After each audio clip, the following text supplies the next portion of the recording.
I stood frozen in the middle of my younger brother Tyler's 30th birthday party, watching him pick up the handmade ceramic mug my 10-year-old daughter Emma had spent 3 weeks creating in her art class. He examined it under the chandelier light, his face twisting with disgust, then declared loudly enough for all 50 guests to hear, "Cheap, filthy trash." Before I could move, before I could breathe, he threw it back at Emma's face.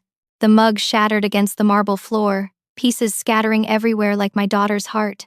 Emma's tears streamed down her cheeks as our parents, Carol and Dennis, exchanged knowing smirks from across the restaurant's private dining room. My hands balled into fists. I was done enabling this family. The sound of ceramic hitting marble kept echoing in my head as I knelt beside Emma, carefully picking up the shards while the other guests pretended nothing had happened. The conversation around us resumed its normal volume, laughter and clinking glasses filling the awkward silence. Tyler had already moved on, back at the center of attention, accepting wrapped boxes and gift bags from his friends, his girlfriend Madison draped over his arm like an expensive accessory. My mother approached us with quick, tight steps. She leaned down, her voice a harsh whisper that only Emma and I could hear. "Don't make a scene, Greta. You're embarrassing us. Emma needs tougher skin anyway. The real world isn't all participation trophies and gentle feelings." I looked up at her, my hands full of broken pieces. "She spent 3 weeks making that for him, Mom. 3 weeks. Well, maybe she should have bought something nice instead," Carol said, straightening up and smoothing her dress. "Tyler has refined taste. You know how he is." My father Dennis joined her, his hand on her shoulder in unified front. "Tyler's under tremendous stress with his new business venture, sweetheart. You should understand pressure. He didn't mean anything by it. Boys will be boys. Boys will be boys." My 30-year-old brother was a boy, but my 10-year-old daughter needed tougher skin. I helped Emma to her feet, and that's when I really remembered. Tyler's new business venture, the one causing him so much stress. The revolutionary app idea that was going to make him a millionaire. That business was built on $250,000 of my money.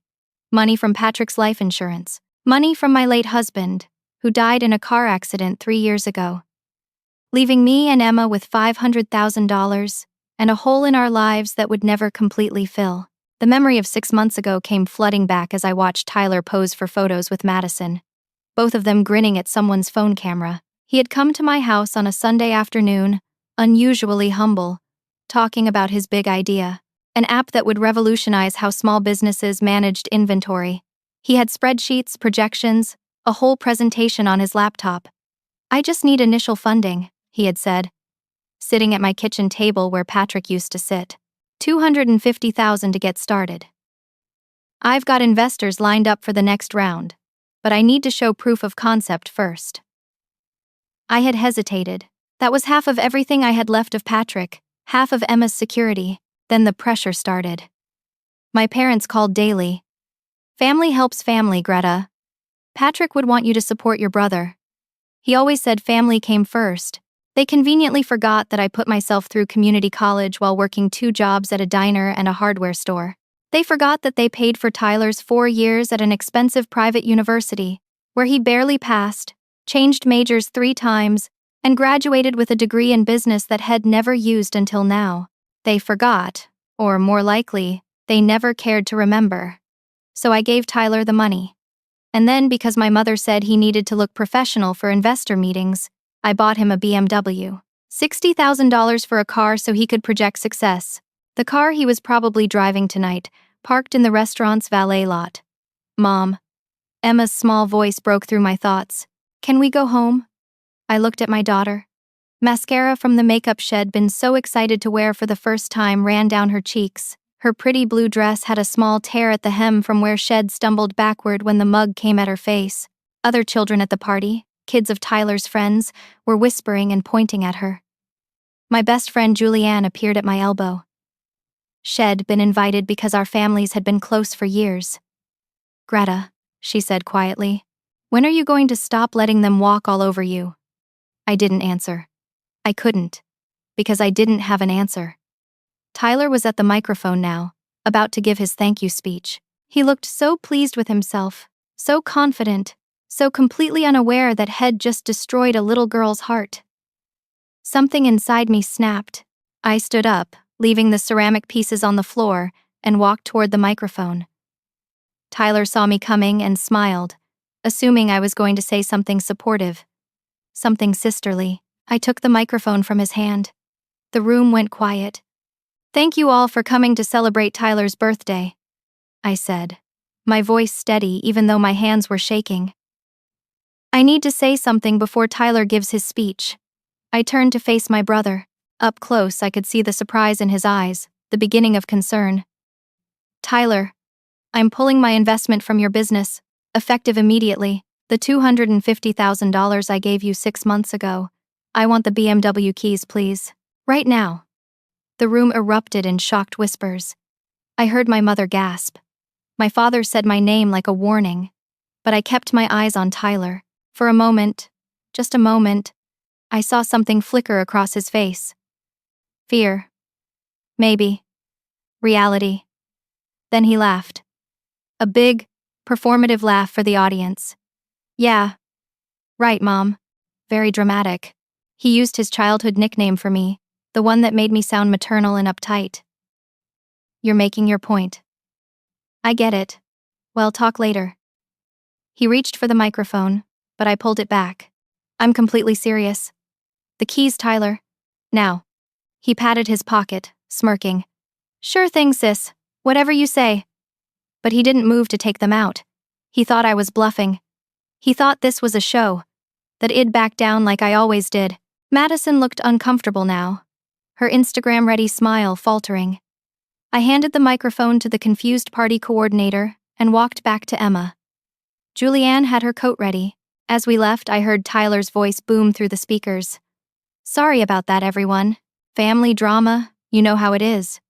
Now, let me tell you about the amazing year I've had." I held Emma's hand as we walked out of that restaurant. She was quiet in the car on the way home to our house in Oak Park, a modest but comfortable 3-bedroom that Patrick and I had bought when Emma was 2. "Mom," she said as we pulled into the driveway, "did you mean it? About the money and the car?" I looked at my daughter in the rearview mirror. "Yes, baby. I meant every word." "Good," she said softly. "Uncle Tyler is mean." That night, after Emma was asleep, I sat in my home office and cried for the first time in months. Not sad tears. Angry tears, relieved tears, terrified tears. Tyler still had the BMW keys in his pocket. He thought I was joking. He was wrong. Monday morning arrived with cold autumn sunshine streaming through my office window. I had barely slept, my mind racing through scenarios and consequences, but my resolve hadn't wavered. If anything, it had strengthened. I called my lawyer at 9 o'clock sharp. Ronald Hayes had handled Patrick's estate, our wills, and various other legal matters over the years. He was in his 60s, with gray hair and a calm demeanor that made people underestimate how sharp he actually was. "Greta," he answered warmly. "How are you holding up?" "I need to review an investment contract," I said. "The one I had you draft for Tyler's business funding." There was a pause. "The one with the behavioral clause." "Yes, give me 10 minutes. I'll pull the file." While I waited, I checked on Emma. She was getting ready for school, moving slower than usual, quieter. I found her sitting on her bed, staring at her hands. "Honey," she looked up and I saw fresh tears. "Does Uncle Tyler hate me, Mom? Did I do something wrong?" My heart shattered all over again. I sat beside her and pulled her close. "No, baby. No. You did nothing wrong. You made something beautiful and thoughtful, and gave it with love. That's never wrong. Then why was he so mean? How do you explain to a 10-year-old that some people are just cruel? That entitlement and selfishness can turn someone into a monster? That her uncle had been spoiled his entire life and never learned basic human decency? Sometimes," I said carefully, "people forget how to be grateful. They forget that gifts aren't about money or perfection. They're about love. And Uncle Tyler forgot that. But that's his problem, not yours. Will he ever remember? I don't know, sweetheart. But you know what I learned this weekend? I learned that I've been teaching you something terrible by example. I've been teaching you that it's okay for people to treat us badly, that we should just accept it because they're family. But that's wrong, Emma. That's so wrong. She looked up at me with those big brown eyes, Patrick's eyes. Is that why you told him about the money? Yes. Because I'm not going to let anyone treat you that way. Not anymore. And I'm not going to teach you to accept mistreatment. You deserve better. We both do. She hugged me tight. I love you, Mom. I love you too, baby. Ronald called back while I was making Emma's lunch. Greta, the contract is ironclad. You included a clause about material breach of respect and family agreement. Given what you've told me happened at the party, you have full legal right to withdraw your investment with 30 days' notice. And the car. The BMW is titled in your name. Has been driving it under a personal use agreement. You can demand its return at any time. How fast can we move on this? I can have the papers ready by this afternoon. You'll need to serve him formally. Do it. After I dropped Emma at school, I did something I should have done months ago. I logged into the business bank account.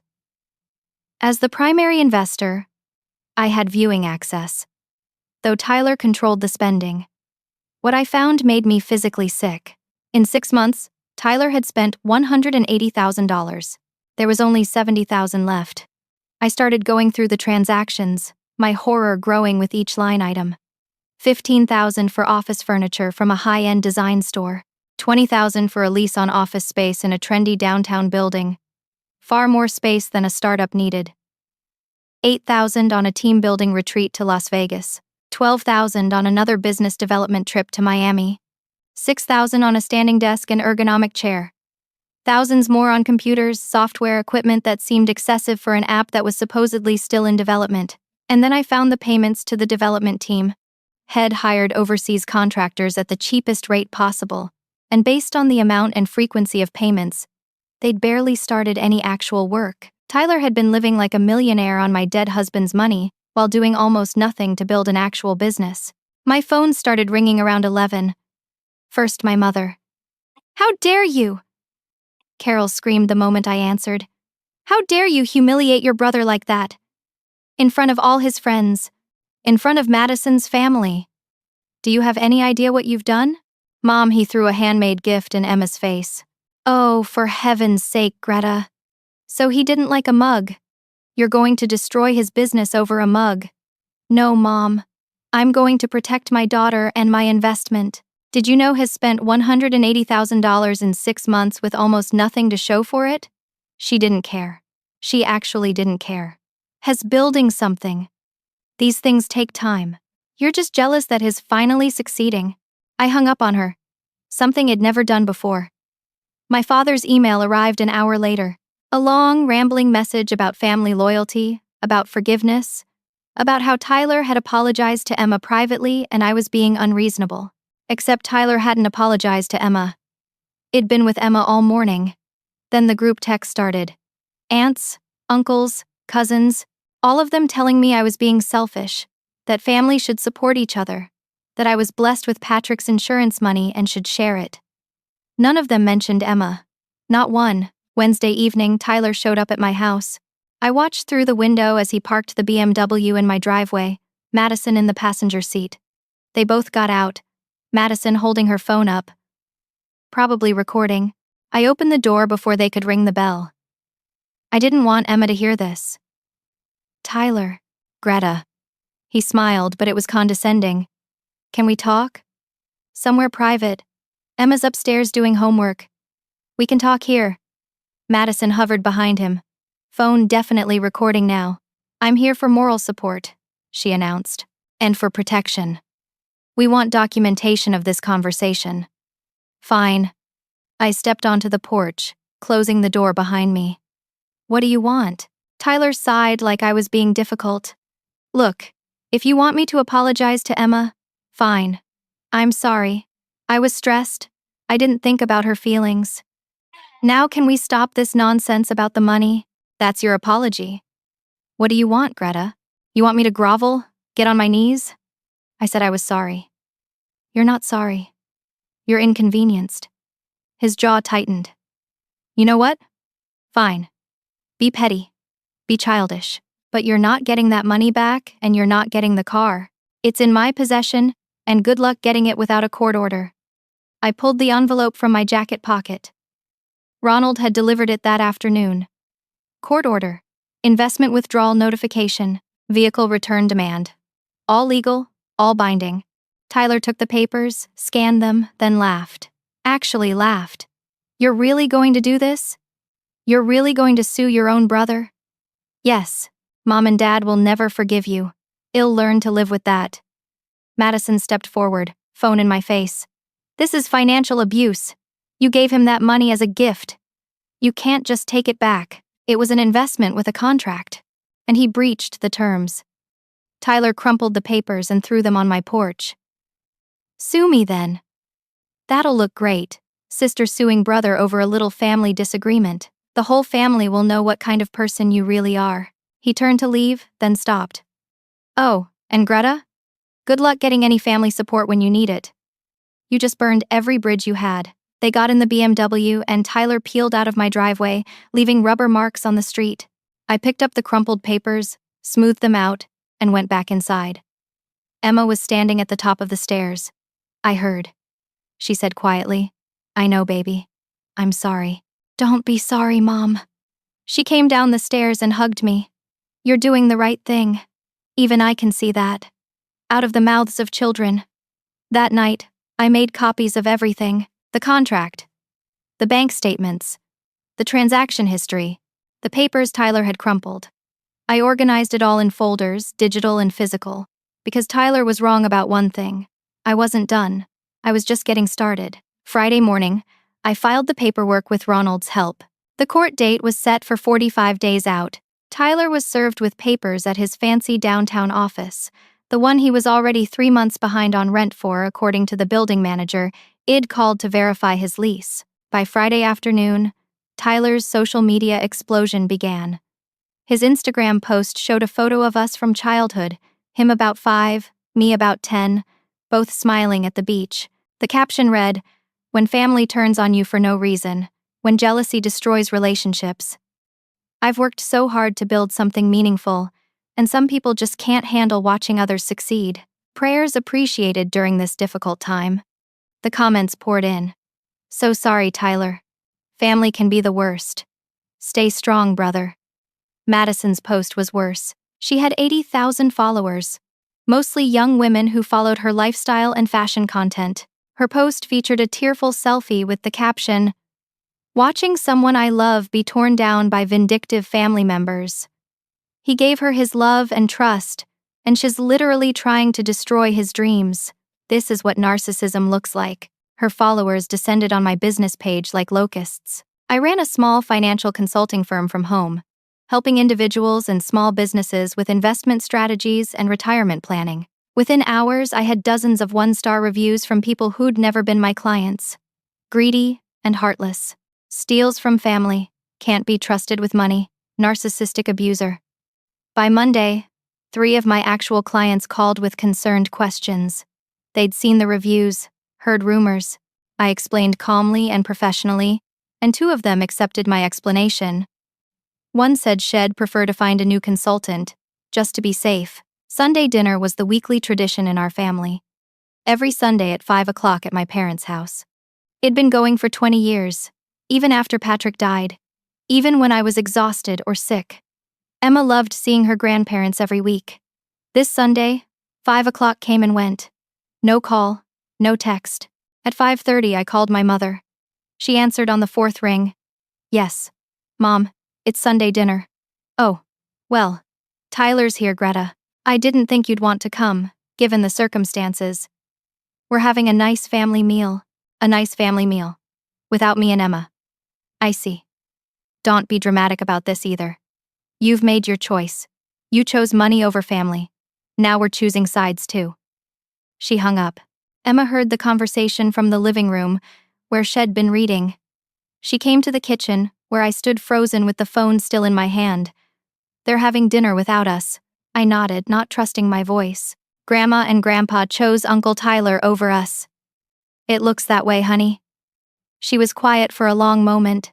Then she said, "Can we have pizza?" "Just us." We ordered pizza. We watched a movie. We made it nice, just the 2 of us, but it hurt. It hurt so much. Tuesday afternoon, I got a call from Paige, Tyler's sister-in-law, married to him for 8 years with 2 kids. We'd never been particularly close, but she'd always been kind. "Greta, I need to tell you something," she said, her voice low like she didn't want to be overheard. "Tyler's planning something. He's talking to a lawyer about suing you for emotional distress and defamation. He thinks he can get back at you through the courts. On what grounds? That you publicly humiliated him, damaged his reputation and business prospects, caused him mental anguish. His lawyer apparently thinks he might have a case." My stomach dropped. "Paige, why are you telling me this?" She was quiet for a moment. "Because I've been watching Tyler for years, Greta. The way he treats people, the way he treats me and the kids when your family's not around. This behavior at the party, it's not new. It's just the first time someone finally stood up to him. And honestly, I'm glad you did." We talked for 20 more minutes. Paige revealed things I'd never known. How Tyler would belittle her in private. How Head promised her parents at their wedding that he was starting a career, but had gone through 6 different jobs in 8 years, quitting each one the moment it required actual work.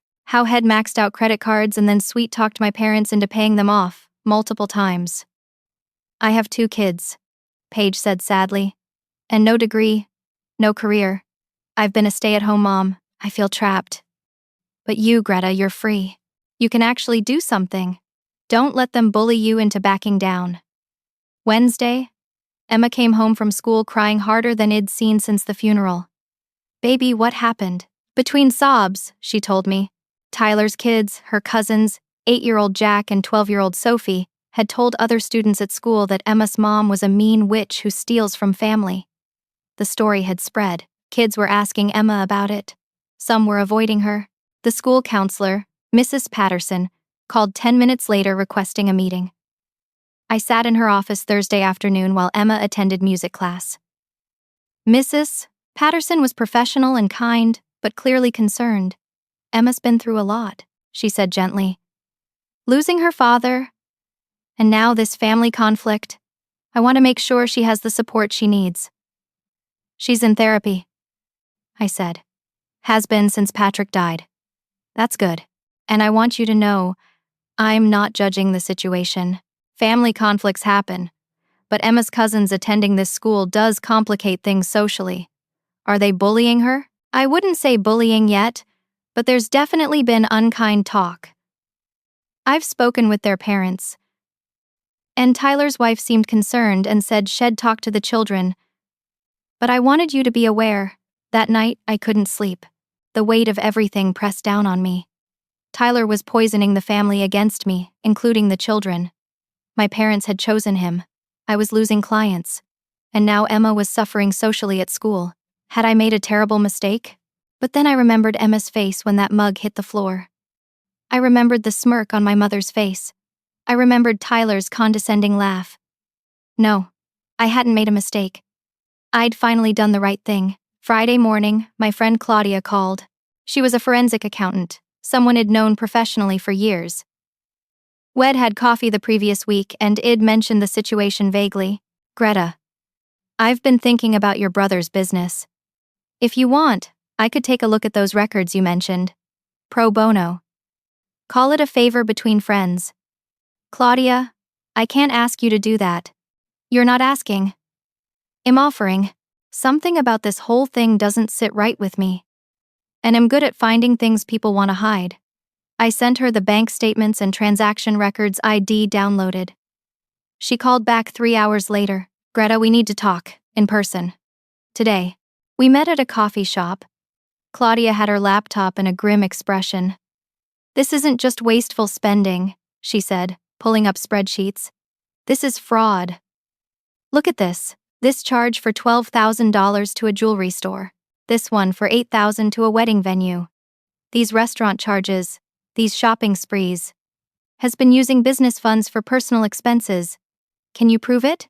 I can prove it enough for criminal charges if you want to go that route. Criminal charges. Against my brother. There's more." Claudia continued. "See these payments to vendors? Office supplies, computer equipment, software licenses. I called a few of them. Claimed I was doing an audit. Half of these companies don't exist. Has been creating fake invoices and pocketing the money. How much? At least 50,000. Maybe more. I felt sick. This wasn't just Tyler being irresponsible and entitled. This was actual, criminal fraud. Here's the thing, Claudia said carefully. If you press charges, this gets serious. We're talking criminal court, possible jail time.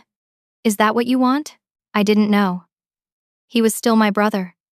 Despite everything, he was still my brother. But then I thought about Emma.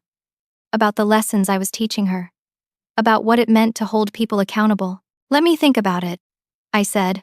That night, Friday night, my parents showed up at my house, with Tyler. I saw them through the window and my first instinct was to not answer. But Emma was upstairs and might hear the doorbell if they rang it. I didn't want her involved in whatever this was going to be. I stepped outside, pulling the door closed behind me. What do you want? My mother looked older than I remembered, tired. My father's face was hard, angry. Tyler stood between them, arms crossed. We're not leaving until you fix this, Dennis said. This is an intervention, Greta. You're behaving irrationally, and we're here to help you see reason. An intervention. You've been through a lot, Carol added, her voice taking on a false sweetness. Losing Patrick, raising Emma alone. Maybe you're not thinking clearly. Maybe you're having some kind of breakdown. I'm not having a breakdown. Then explain this vindictiveness, Dennis snapped. Explain why you're trying to destroy your brother over a childish tantrum at a party. He threw a mug at Emma's face. Has spent $180,000 of my money on everything except the business he promised to build. Has committed fraud. Tyler laughed. Fraud? Oh, that's rich. You're really reaching now, aren't you? I have proof. His smile faltered just slightly. Proof of what? That I spent money on business expenses? That's not fraud. That's business. Wedding venue deposits aren't business expenses, Tyler. The color drained from his face. Neither are engagement rings. Or girls' trips to Miami for Madison. Or bottle service at clubs. You've been spying on me, he said, but his voice was weak now. I've been reviewing the account. Am legally entitled to access as primary investor. My parents looked confused. Tyler, Carol said. What is she talking about? But Tyler's mask was cracking. Those were business development expenses. Networking. You wouldn't understand because you've never built anything. I built a successful consulting firm while raising a child alone. What have you built besides a pile of debt and broken promises? That's when my mother delivered the final blow. The one I would never forget. We've already contacted Emma's school, she said calmly. We've expressed concerns about your mental state, about whether you're fit to take care of her right now. We've also spoken to Child Protective Services. The world stopped. You what? If you don't drop this ridiculous lawsuit and give Tyler the space and support he needs, Dennis said, well, pursue custody of Emma. Well, prove you're unstable. Well, protect our granddaughter from your vindictiveness. They stood there, the three of them, united against me. My parents and my brother, threatening to take my daughter. Get off my property, I said, my voice shaking. Right now. Greta, don't be stupid about this, Tyler said. Just drop the lawsuit, apologize, and we can all move on. Get off my property. They left eventually. Tyler looking smug. My parents looking righteous. I went inside and locked the door, then collapsed against it. Upstairs, I could hear Emma's music playing. She was in her room, safe, unaware that her grandparents had just threatened to take her from me. I pulled out my phone and called Ronald. They just threatened custody, I said when he answered. What do I do? Document everything, he said immediately. Write down exactly what was said, when, who was present. And Greta? Don't panic. Courts don't take children from stable, loving parents because of family disputes. But we need to be prepared. After I hung up, I sat on my living room floor and cried. Not just cried. I sobbed, deep, wrenching sobs that came from somewhere primal. Emma found me there 20 minutes later. She came down the stairs quietly and sat beside me, not saying anything, just resting her head on my shoulder. I heard them, she said finally, through the vent in my room. It carries sound from the porch. Emma, I'm sorry. I'm so sorry you heard that. Mom, stop apologizing. She looked at me with a strength that shouldn't exist in a 10-year-old. We don't need them. We have each other. That's enough. In that moment, I knew. My daughter was right. We did have each other. And that had to be enough. Because I wasn't backing down. Not now. Not ever. Monday morning felt like walking into battle. I called Ronald first, then Claudia, then Emma's therapist, Dr. Sarah.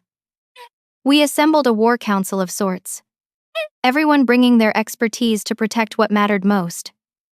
Emma and me. The CPS visit was scheduled for Wednesday. Ronald prepared me extensively. They have to investigate every complaint, he explained. Even frivolous ones. Stay calm, be honest, show them your home, your life, your relationship with Emma. You have nothing to hide. What if they believe my parents? Greta, you're a successful professional with a stable home and a well-adjusted child. Your parents filed a retaliatory complaint because you're holding your brother accountable. Any decent investigator will see that immediately. Tuesday, Julianne organized what she called Team Greta. Shed reached out to my close friends, people who knew me well, and asked them to provide character references. By the end of the day, I had written statements from 8 people. Teachers who knew Emma. Parents of her friends, colleagues, clients, neighbors. Emma's 4th grade teacher, Mrs. Chen, wrote, Emma is one of the most well-adjusted, happy children I've taught in 15 years. She's creative, kind, and clearly comes from a loving home. Greta is an exemplary parent who's always involved in Emma's education and well-being. Her piano teacher wrote something similar. So did the mom of Emma's best friend, Sophie. Patrick's parents, Bill and Susan, flew in from Arizona Tuesday night. They'd called as soon as I told them what was happening. We're not letting Carol and Dennis do this, Susan had said firmly. Patrick would be furious. We're coming and we're going to help. They arrived with their own letters, character witnesses, offers of support, statements about what kind of mother I was and what kind of grandfather Patrick had been. Their presence made me feel less alone. Meanwhile, Tyler's world was unraveling in ways I was only beginning to understand. Madison's father, who owned a chain of car dealerships in the Chicago area, had apparently done his own investigation into Tyler's finances. Someone, maybe one of Tyler's former business contacts, had talked. By Tuesday afternoon, Madison's Instagram story showed her without her engagement ring. Her post was brutal. When you discover the man you thought you knew has been lying about everything. His business, his money, his character. I thought I was building a life with someone successful and honest. Turns out I was just another person being used. Ring is off. Wedding is canceled. Moving on. Tyler's response was equally public and far more pathetic. He posted a long rant about gold diggers and fair-weather friends, about people who abandon you in hard times. The comments were not sympathetic. His business partner, a guy named Jason who'd contributed $50,000 to the venture, filed a lawsuit Tuesday morning. Had discovered the same things I had. Wasted money, zero progress, fraudulent expenses. His lawyer was more aggressive than mine. Wednesday morning, the CPS investigator arrived right on time. Her name was Angela, a woman in her 40s with kind eyes and a professional demeanor. She spent an hour touring my house, looking at Emma's room, her schoolwork, the photos on the walls, the food in the fridge. She interviewed Emma privately in her room for 20 minutes while I waited downstairs with Susan and Bill. I'd never felt more terrified in my life. When Angela came down, Emma was with her, looking calm. Mrs. Thompson, Angela said, using my married name. Can we talk privately? My heart sank. Susan squeezed my hand before I followed Angela to the kitchen. I need to be straightforward with you, Angela began. This complaint is clearly retaliatory. There is absolutely no evidence of neglect, abuse, or unfitness. Your daughter is healthy, happy, well cared for, and clearly loves you very much. Your home is safe and appropriate. Your financial situation is stable. Relief flooded through me. So that's it. That's it for the investigation. I'll file my report tomorrow. Case will be closed. Thank you so much. But, Angela said, her tone shifting. I need to tell you something off the record. It's not exactly protocol, but I think you should know. I waited. Your brother, Tyler Thompson, has in our system. 2 years ago, someone else filed a report about him. Different matter, sealed records. I can't give you details. But I looked at his name when this complaint came through and I remembered the file. I can't tell you what it was about, but I can tell you that you might want to look into your brother's past more carefully. Talk to people who knew him before. There's a pattern here. She left shortly after, and I stood in my kitchen processing what Shed said. A pattern. Tyler had done something bad enough to warrant a CPS report 2 years ago.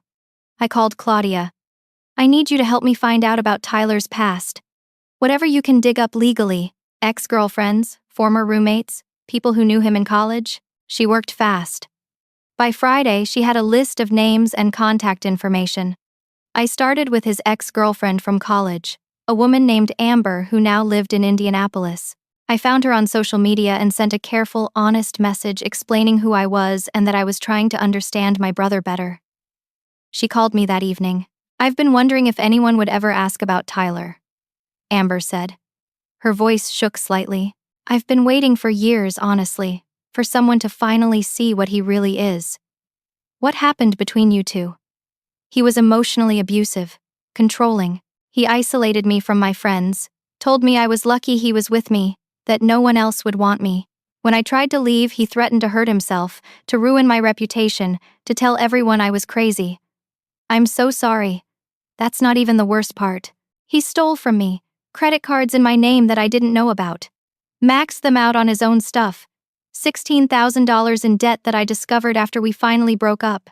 My parents paid it off to avoid legal trouble and a credit disaster for me. They made him sign an agreement saying he'd pay it back. He never did. Did you try to press charges?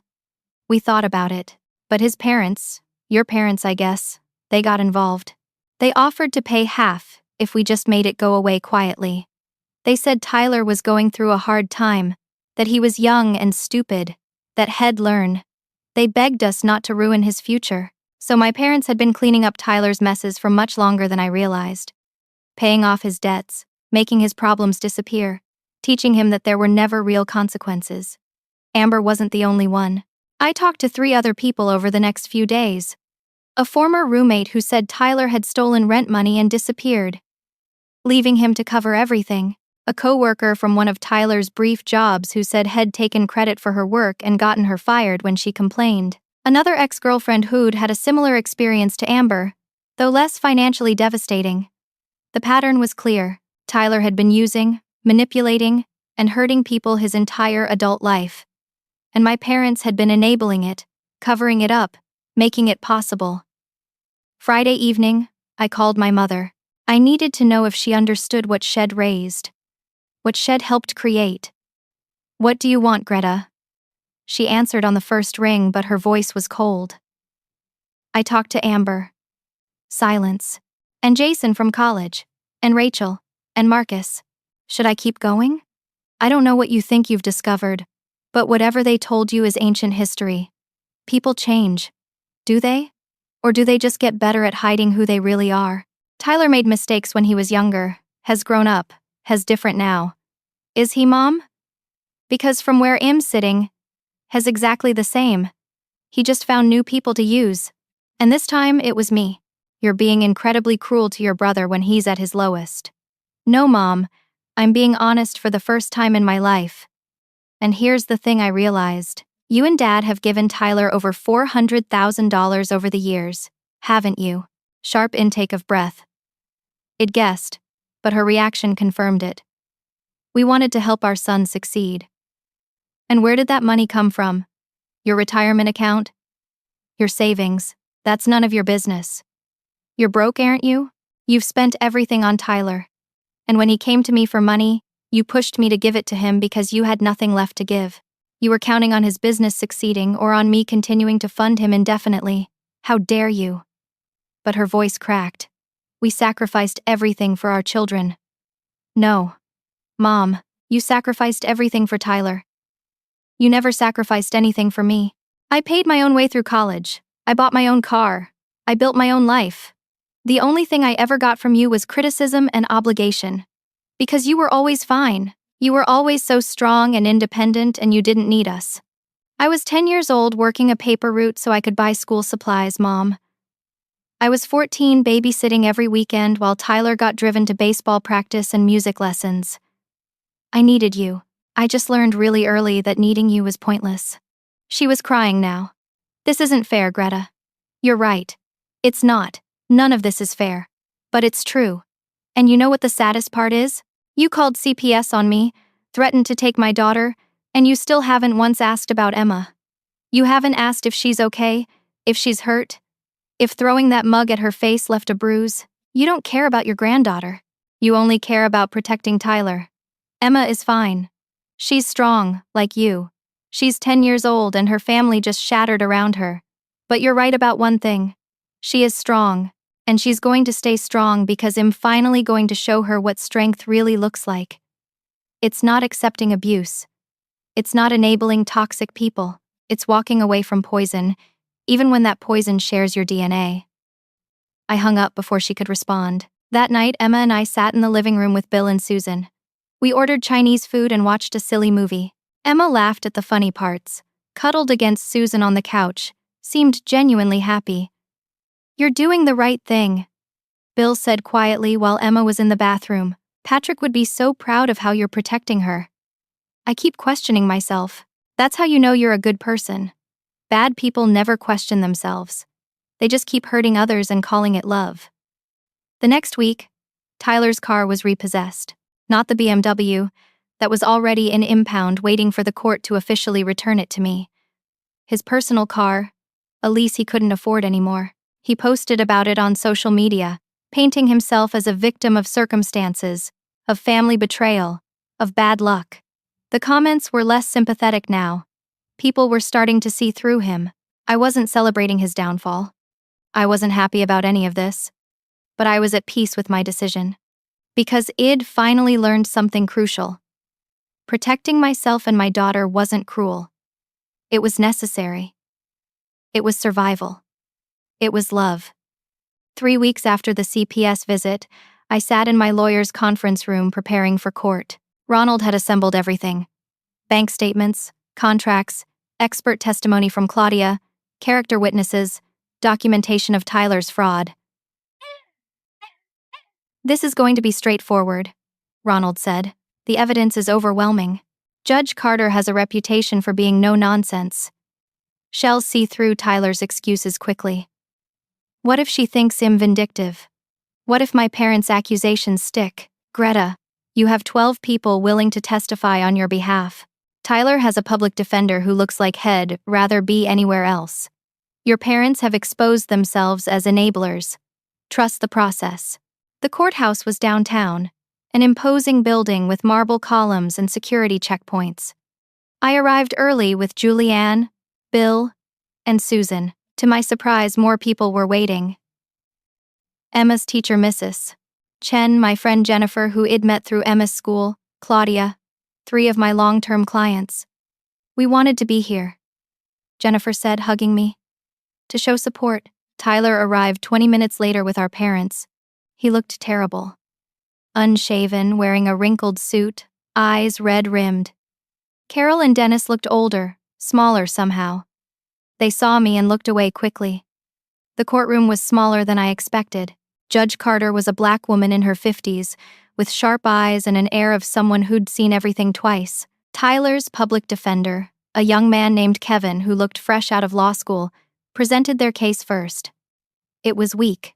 He argued that the investment had been a gift, that families shouldn't sue each other over disagreements, that I was being unreasonable and punitive. Judge Carter looked unimpressed. Counselor, there's a signed contract. Investment agreements aren't gifts. Do you have any legal argument beyond family should be nice to each other? Kevin stammered something about good faith and family dynamics. Ronald stood up, calm and prepared. He walked the judge through everything. The contract with its clear terms, the bank statements showing extravagant waste, Tyler's lack of progress on the actual business, the fraudulent personal expenses. Then Claudia testified. She was professional, clear, Devastating. She showed how Tyler had created fake invoices, paid for personal items with business funds, essentially stolen from me. And you're certain these expenses were personal, not business-related? Judge Carter asked. Absolutely certain, Your Honor. I verified with the vendors. The jewelry store purchase was an engagement ring. The wedding venue was for his personal wedding. The trips to Las Vegas and Miami included no business meetings or conferences. These were vacations. Tyler tried to interrupt. Those were for networking, for building relationships. Judge Carter silenced him with a look. Mr. Thompson, you'll have your turn. When Tyler finally spoke, he was emotional and defensive.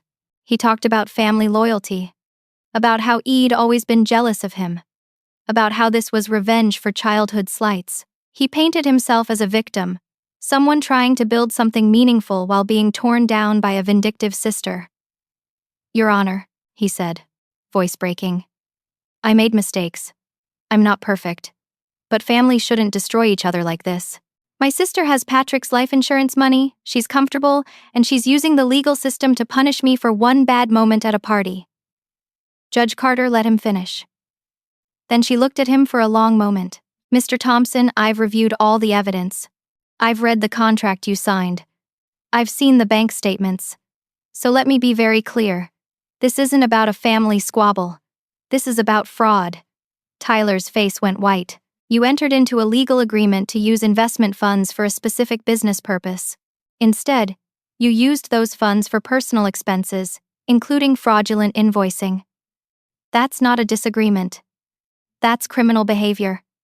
She ruled completely in my favor. Tyler had to repay the full $250,000, plus the $60,000 for the BMW, plus $75,000 in damages and legal fees. Total, $385,000. I'm ordering a payment plan. Judge Carter continued. 20% of your gross income until the debt is satisfied. And Mr. Thompson, I'm forwarding this case to the prosecutor's office. They may want to file criminal charges. Tyler looked like he might vomit. My parents looked stunned, unable to process that their golden child had just been held accountable. Outside the courthouse, Tyler tried to approach me. Greta, please, can we talk? No. I'll lose everything.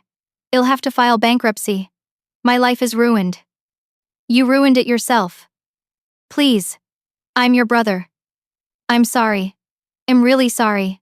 Carol grabbed his arm, pulled him away. Come on, Tyler. She's not worth it. They left, a defeated trio, while my support system surrounded me with hugs and congratulations. 2 weeks later came the criminal hearing. The prosecutor offered Tyler a plea deal. Plead guilty to fraud, get probation, community service, and mandatory financial counseling. The alternative was a trial with possible jail time. His public defender strongly advised taking the deal. Tyler, broken and scared, agreed. 2 years probation, 300 hours of community service, mandatory financial counseling, full restitution. I attended the hearing. I needed to see it through to the end. Afterward, as I walked to my car, my phone rang. Unknown number. Hello, Mrs. Thompson? This is David Park from the consulting firm Boston Financial Partners. We've been following your story. I was confused. My story, the interview you did with that financial columnist after your case went public, about setting financial boundaries with family members. It was remarkably insightful and brave. During all the chaos, I'd almost forgotten. A national columnist had reached out after my story went viral on social media. The interview about financial abuse in families, about enabling, about setting boundaries. It had been published 2 weeks ago. We'd like to talk to you about a position. David continued. We're launching a new division focused on family financial mediation, helping families navigate difficult money conversations before they become legal battles. Your experience and your professional background make you uniquely qualified. Would you be interested in discussing this? Yes. Yes, I would. We scheduled a call for the following week. The position was in Boston, heading the new division, with a salary that was 40% more than I currently made, plus a relocation package. Mom. Emma called from school 3 days later. I got into the writing program. Shed applied to a summer creative writing intensive at a local university. something she'd been excited about for months. It almost forgotten in all the chaos. That's wonderful, baby. And guess what else? Sophie's mom said Sophie can come to Boston with us if we move. Just for the summer, to visit and help me get settled. Sophie, Emma's best friend from school, Jennifer, Sophie's mom, had become a good friend to me during all of this. Things were shifting, improving, opening up. My extended family, the aunts and uncles and cousins, began reaching out. They'd heard the full story now, seen the court documents that had become public record. Most of them were appalled. My Aunt Linda, Carol's younger sister, called to apologize. "I'm so sorry, Greta. We didn't know the full extent. Your mother has been manipulating situations for so long we just believed her version of everything. But we've seen the evidence now. We know what Tyler did, and we're ashamed we didn't support you immediately." A family gathering was organized without my parents. Thanksgiving was 3 months away, and my cousins wanted Emma and me there. "It's time we had a real family gathering," Linda said. One built on honesty and support, not enabling and favoritism. Emma was excited. She'd always loved her cousins, and now they were reaching out to her directly, apologizing for how their kids had treated her at school. Tyler, meanwhile, had started his community service. He was working at a warehouse, entry-level position, the only job he could get with his record and reputation. Had moved into a small studio apartment, the only place he could afford. I heard through Paige, who was still in touch occasionally, that Tyler was actually attending his court-mandated counseling sessions. "Hes different," Paige said. "Quieter. The counselor is apparently not easy on him. Lots of hard truths about entitlement and consequences. I don't know if he's actually changing or just broken, but he's not the same Tyler." Madison had moved on quickly, already dating someone else according to her Instagram. She never mentioned Tyler anymore. My parents tried one more time to reach out. Dennis sent an email requesting a meeting. "Can we talk? Please." I agreed to meet at a neutral coffee shop. No Emma, no one else. Just the three of us. They looked so much older than I remembered. Tired. Worn down. "We want to apologize," Dennis began. "Okay," Carol spoke next. "We handled everything wrong.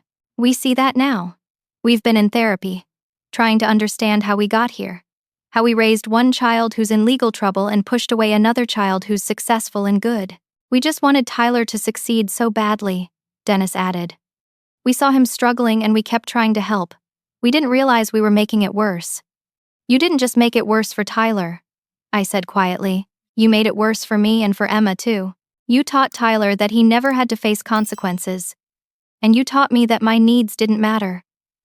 That I only existed to be responsible and stable and give." Carol nodded, tears in her eyes. "You're right. You're completely right. But you didn't have to go this far," Dennis said, unable to help himself. "Criminal charges, Greta? Hes your brother." And there it was. The inability to fully accept responsibility. The lingering defense of Tyler. "The prosecutor filed those charges, Dad. Not me. I just refused to enable fraud. That's not going too far. That's basic human decency." "When can we see Emma?" Carol asked. "We miss her." "I don't know. Maybe never. Maybe someday. Emma and I will decide together when and if we're ready for that. But it will be on our terms, with our boundaries, and only if you can truly respect them." "That's fair," Dennis said quietly. "Is it though?" Carol couldn't help adding. "She's our granddaughter. We have rights." "No, Mom, you don't. Not anymore. Not after what you did. You threatened to take her from me. You called CPS. You chose Tyler's comfort over Emma's safety and well-being. Those aren't grandparents' rights. Those are weapons. And we don't have relationships with people who use our child as a weapon." I stood up to leave. "Greta, wait," Dennis said. "Please, can we try? Slowly? Well, do whatever you need. Therapy together, boundaries, anything." I looked at them. My parents.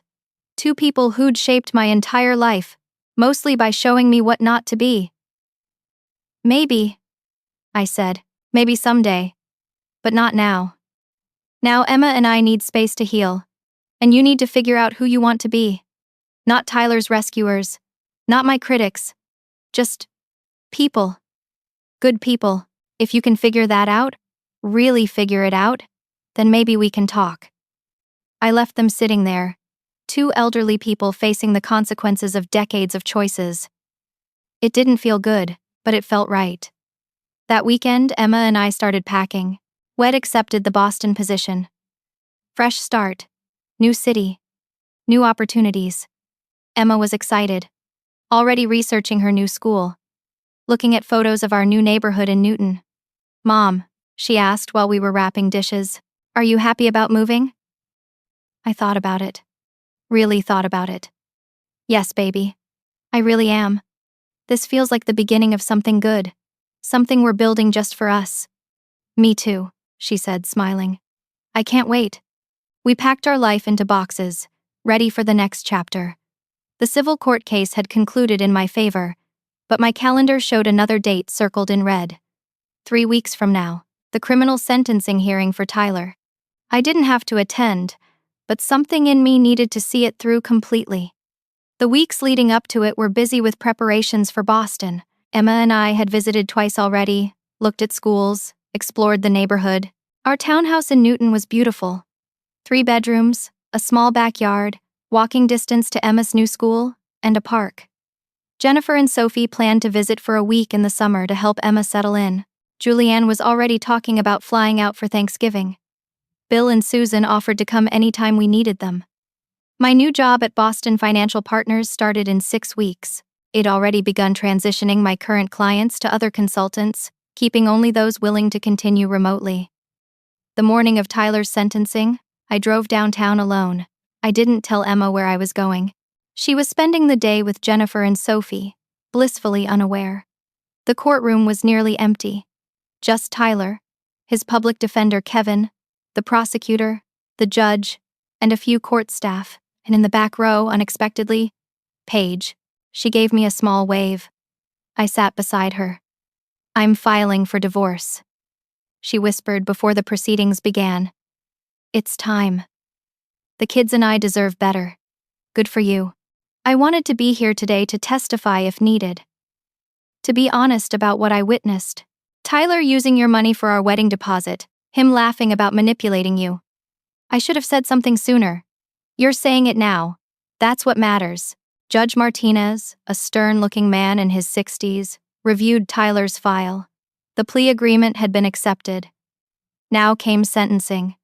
"Mr. Thompson," Judge Martinez began, "you've pleaded guilty to fraud. I've reviewed your case thoroughly, including letters from family members and the testimony from civil proceedings. I want to be clear about something. This court doesn't take fraud lightly, especially fraud against family members who trusted you." Tyler stood, head down. "I understand, Your Honor. Do you? Because your present tense report suggests you still don't fully grasp the severity of your actions. You told the probation officer that your sister overreacted, that families should handle issues privately." That's not exactly what I meant, Your Honor." "Then what did you mean?" Tyler struggled for words. "I meant that I wish we could have resolved this without courts, but I understand I was wrong. I used money I wasn't supposed to.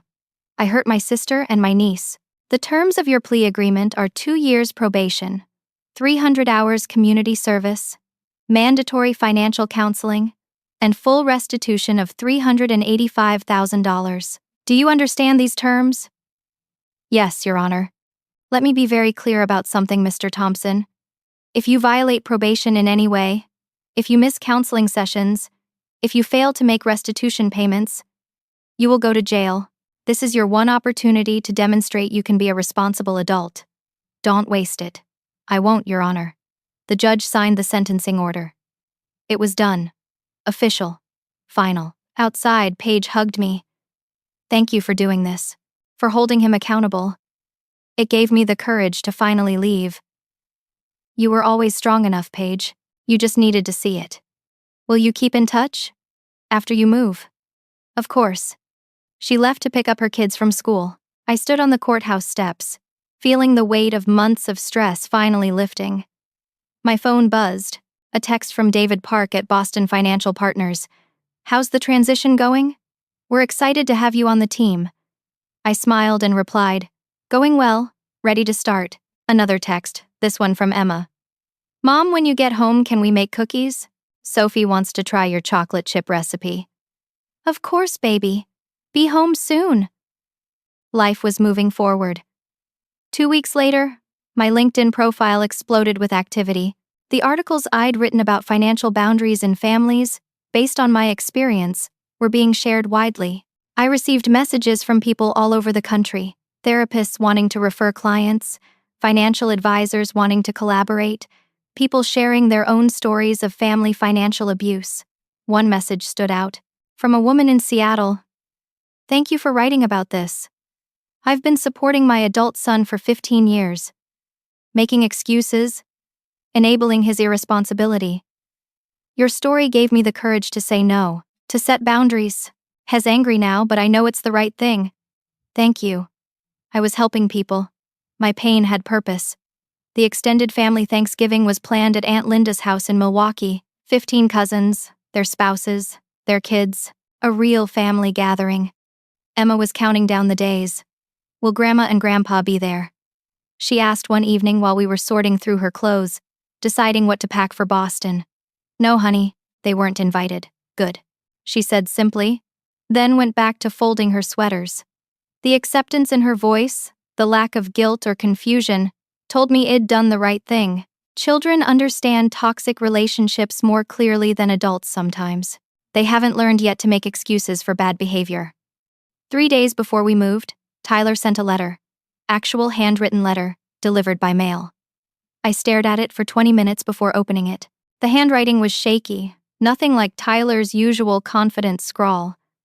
Greta, I don't expect you to forgive me. I don't expect you to respond to this. I'm writing because my counselor says I need to take responsibility without expecting anything in return. I was cruel to Emma. I was cruel to you. I stole from you, lied to you, manipulated you. I let Mom and Dad enable me my entire life, and I never questioned if I deserved it. I just took and never gave anything back. The worst part is, I knew what I was doing. I knew the business wasn't going to work. I knew I was spending your money on my wants instead of actual business needs. I told myself I deserved it, that you had Patrick's insurance money and were fine, that you owed me somehow for being the successful one while I struggled. But you didn't owe me anything.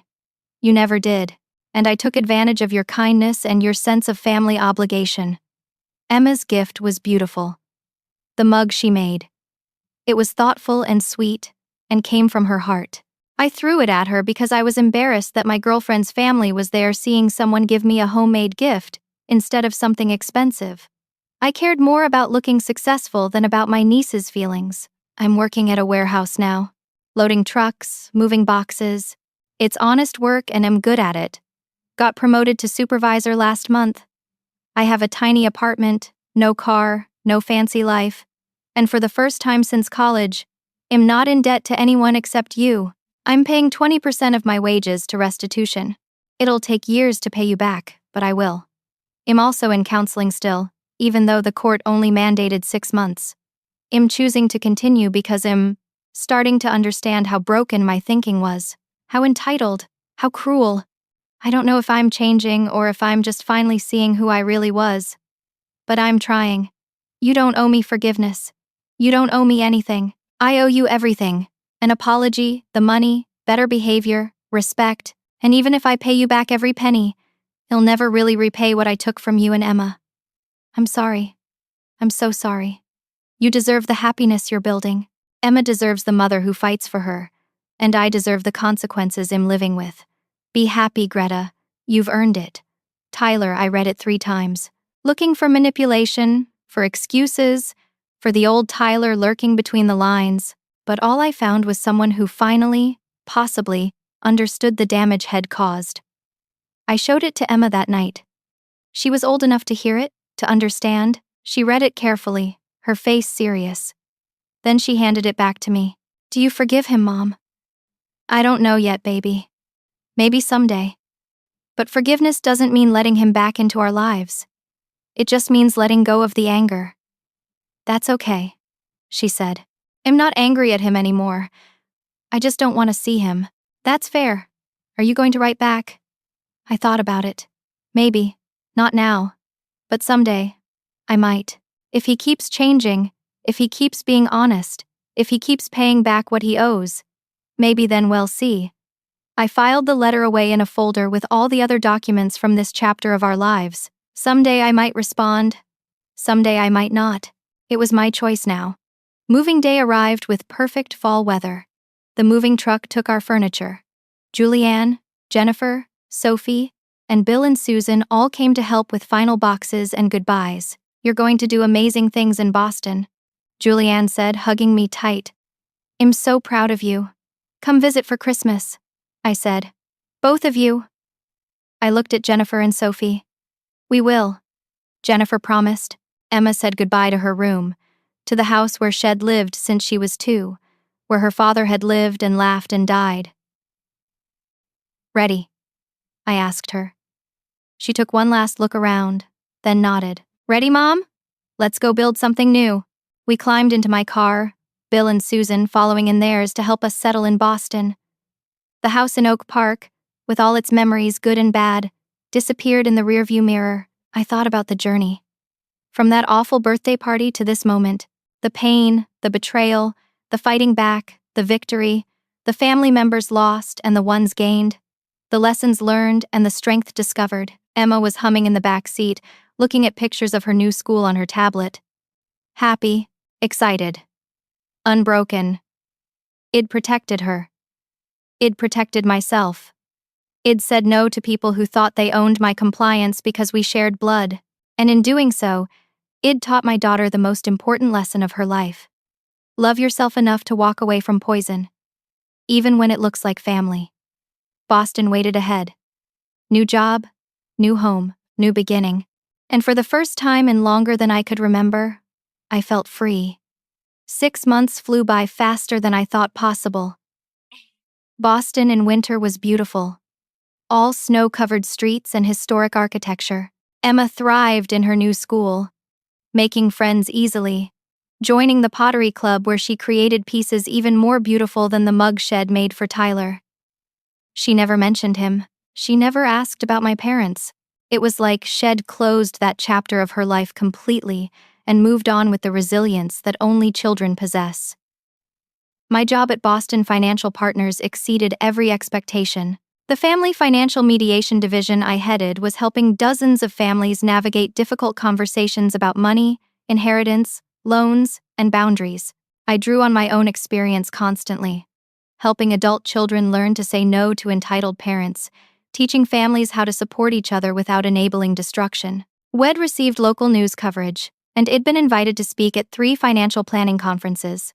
My story resonated with people because it was real, because I'd lived it, because I hadn't just studied family financial dynamics in a textbook but had survived them in real life. Dating Aaron turned out to be wonderful. He was patient, kind, good with Emma, and refreshingly stable. An architect who loved his work but didn't let it consume him. We took things slow, no pressure, just enjoyment of each other's company. Emma liked him, which mattered most. "He's nice, Mom," Shed said after our 3rd date when Head joined us for pizza. "He doesn't try too hard." That's good. Out of the mouths of children. Indeed. One Saturday morning in early spring, Emma and I sat in our sunny kitchen making breakfast. Shed brought home a ceramic mug Shed made in pottery class the day before. This one was for herself. Beautifully crafted, painted in shades of blue and green, with small flowers around the rim. Confident and skilled work. "This is gorgeous, baby," I said, examining it. "Thanks, Mrs. Rodriguez says I have real talent." "You do? Are you going to keep taking pottery?" "Yeah. I love it. It makes me happy." As we sat eating pancakes, Emma looked at me with those serious brown eyes. "Mom? Are you happy?" I looked around our kitchen. Sunlight streaming through windows. My daughter across from me, healthy and whole and smiling. Photos on the fridge of our new life.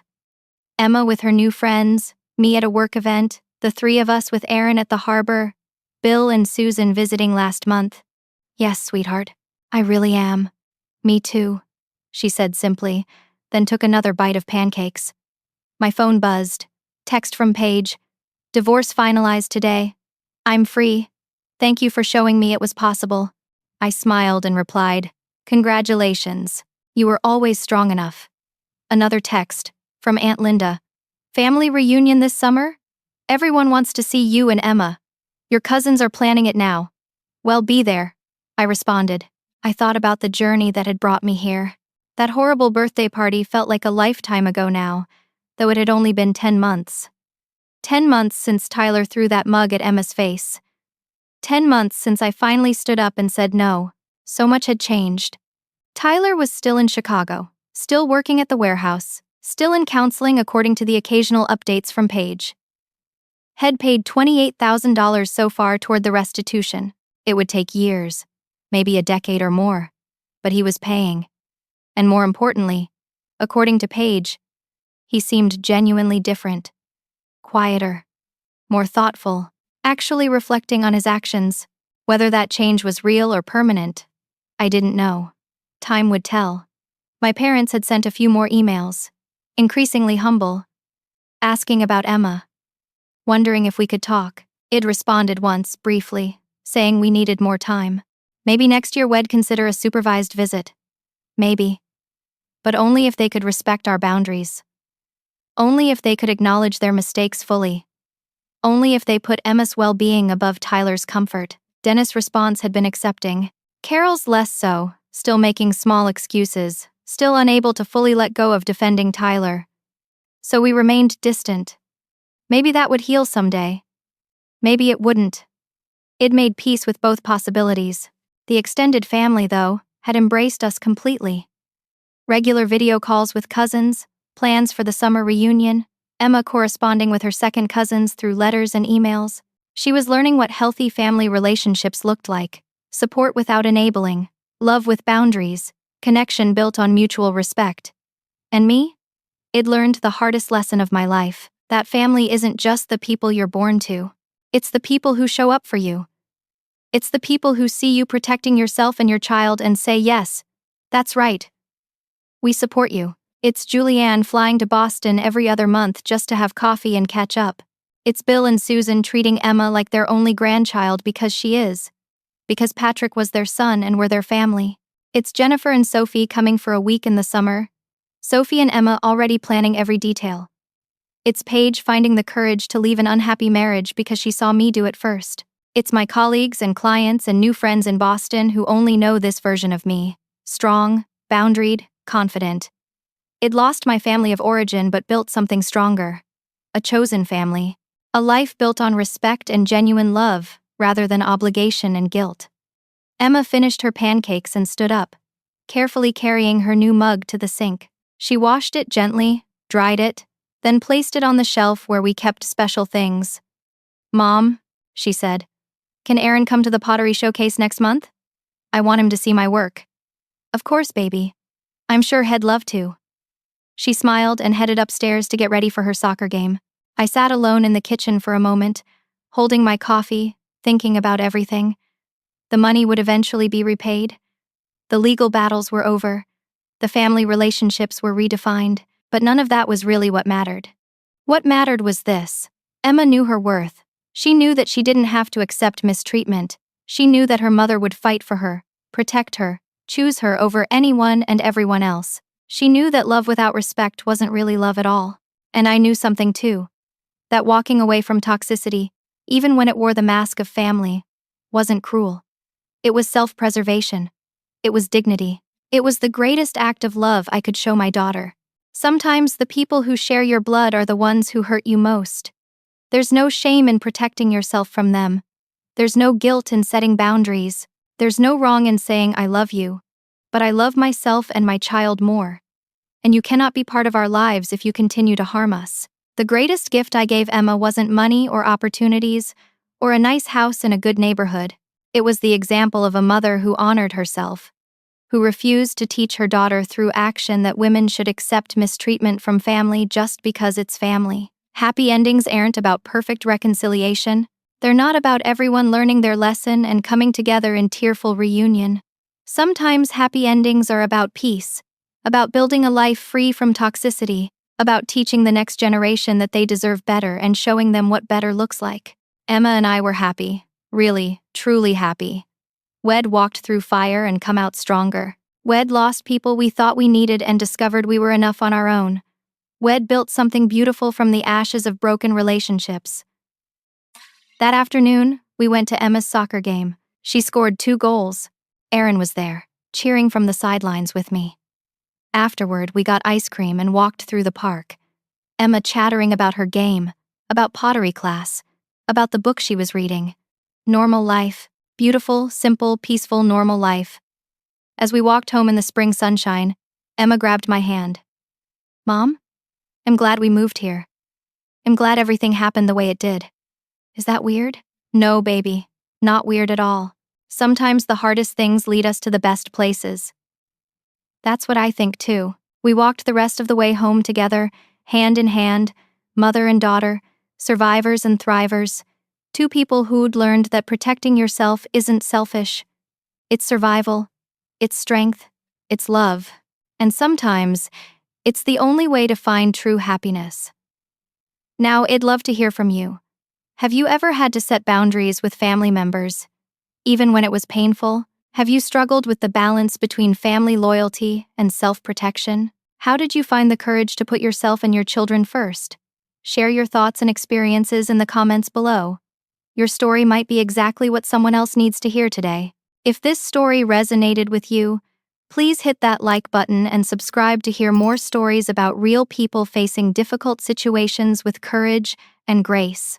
And if you know someone who's struggling with toxic family dynamics, please share this with them. Sometimes knowing you're not alone makes all the difference.